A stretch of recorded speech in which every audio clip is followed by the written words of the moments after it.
అదేందో సినిమా ఉంటది చూసిండ్రా, పెళ్లి సూపులకని పోతంటే కామెడీ యాక్టర్ బట్టల మీద బురద పడుతుంది.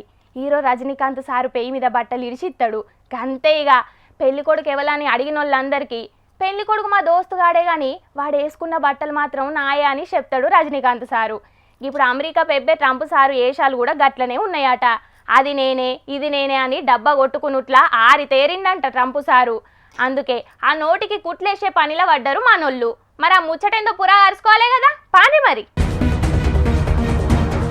మన కాడ పాల్ సారే అంటే పాల్ కంటే పెద్ద సెల్ఫ్ డబ్బా కొట్టుకుంటున్నాడు ట్రంప్ సారు. సందు దొరికితే చాలు మన దేశానికి పాకిస్తాన్కు నడుమ యుద్ధం ఆపింది తానేనంటే తానేనంటూ డంక బజాయిస్తున్నాడు. అమెరికాకు ఎవ్వలు పోయినా డబ్బా కొట్టుడైతే ఆప్తలేడు. కొట్లాట ఆపింది నేనేనంటే నేనేనని ఎక్కడ పడితే అక్కడనే చెప్పుకుంటే తిరుగుతాండు. పెద్ద శాంతి దూత అనిపించుకోవాలనో లేకపోతే ఏమో గాని ఉక్రెయిన్ రష్యా నడుమ జరిగేటి యుద్ధం ఆపనీకి రెండు దేశాల పెబ్బలకు ఫోన్లు కూడా కొడుతున్నాడట. సూత్తంటే ప్రపంచ శాంతి అవార్డు కోసం బగ్గనే ప్రయత్నిస్తున్నట్టున్నాడు ట్రంప్ సారు. సరే ఆయనేం తీసుకుంటే మనకేంది గాని మనకు పాకిస్తాన్కు నడుమ పంచాది దెంపినా యుద్ధం ఆపినా అని పెద్దన్న లెక్కన్న బిల్డప్లు కొట్టుడే చిత్రంగున్నది.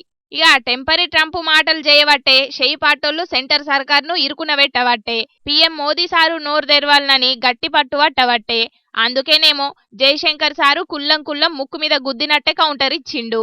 పాకిస్తాన్ తోని కొట్లాట టైంలా శానా దేశాలు ఫోన్లు కొట్టినాయట మనకు. అట్లనే అమెరికా కూడా ఫోన్ కొట్టిందట. కానీ కాళ్ళ బేరానికి వచ్చి తొలుత మనకు ఫోన్ కొట్టింది పాకిస్తానోళ్ళేనట. అవునట. అట్లా రెండు దేశాలు మాట్లాడుకొని కొట్లాట బంద్ పెట్టినామని చెప్పిండు జైసారు. అంతేకాదు ఇంకోపారి మధ్యలో రాకన్నట్టే ట్రంప్ సారుకు ఇండైరెక్ట్ గా గట్టి కౌంటరే ఇచ్చిండు. కానీ జైసార్ లెక్కనే మోదీ సారు కూడా కుల్లం జవాబు చెప్పేదాకా ప్రతిపక్ష పొల్లు ఇనేతట్టులేరు. మొత్తానికి సెల్ఫ్ డబ్బా కొట్టుకున్నట్లా మన లీడర్లే అనుకుంటే ట్రంప్ మన లీడర్లకు తాత లెక్కనే ఉన్నాడు.